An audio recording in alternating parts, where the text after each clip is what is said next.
দেশের ব্যাংক খাতে মালিকবিহীন আমানতের পরিমাণ দাঁড়িয়েছে ৫৩ কোটি টাকা। অর্থাৎ এসব টাকার কোনো দাবিদার না থাকায় তা জমা হয়েছে বাংলাদেশ ব্যাংকের আনক্লেমড ডিপোজিট অ্যাকাউন্টে। পরে তা দেওয়া হবে সরকারি কোষাগারে। মূলত ভুল ঠিকানা বা ড্রাফট জটিলতার কারণে তৈরি হয় এমন অবস্থা। ব্যাংক কোম্পানি আইন অনুযায়ী কোনো হিসেবে ১০ বছর লেনদেন না হলে অথবা গ্রাহক খোঁজ না নিলে জমা থাকা অর্থ পরিণত হয় দাবিহীন আমানতে। পরে যার মালিক হয় বাংলাদেশ সরকার।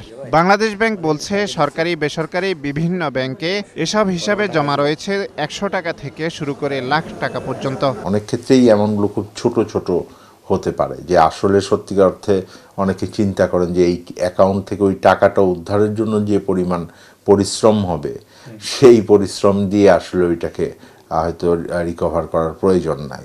বাংলাদেশ ব্যাংক যেহেতু একটা সামগ্রিকভাবে একটা অভিভাবকত্ব নিয়ে এই ব্যাংকিং ব্যবস্থাকে প্রতিষ্ঠা করেছে, সুতরাং তারা এইটাকে ম্যানেজমেন্ট করবে, এটা অস্বাভাবিক কিছু না।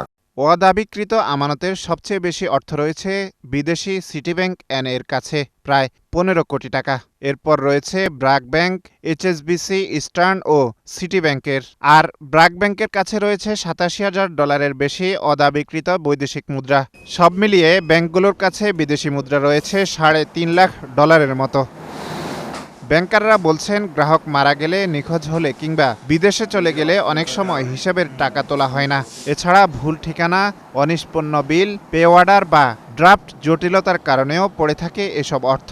কোনো অ্যাকাউন্টে যদি ১০ বছরের উপরে কোনো লেনদেন না হয় তবে এটা ডরমেন্ট অ্যাকাউন্ট হিসেবে ট্রিট হয়।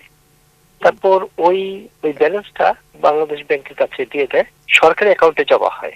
এখন তার উপরে মনে করে আরো ১০ বছর পর যে গ্রাহক আসলো আমার টাকা দেন, তখন ব্যাংক তাৎক্ষণিকভাবে তার টাকা ভেরিফাই করে তার নিয়ম তার টাকা ফেরত দেয়। তখন বাংলাদেশ ব্যাংকের কাছে ক্লেম করলে বাংলাদেশ ব্যাংক সরকারি অ্যাকাউন্ট থেকে আবার টাকা ব্যাংকে দিয়ে দেয় গ্রাহকের অ্যাকাউন্টে। আইন অনুযায়ী কোনো হিসাব ১০ বছর নিষ্ক্রিয় থাকলে গ্রাহকের ঠিকানায় নোটিশ পাঠায় ব্যাংক। এরপর সাড়া না মিললে তা জমা করা হয় বাংলাদেশ ব্যাংকে। দাবিদার খুঁজতে ১ বছর ওয়েবসাইটে তথ্য প্রকাশ করা হয়। পরে আরও ১ বছর পর্যন্ত অর্থ ফেরত নেওয়ার সুযোগ থাকে।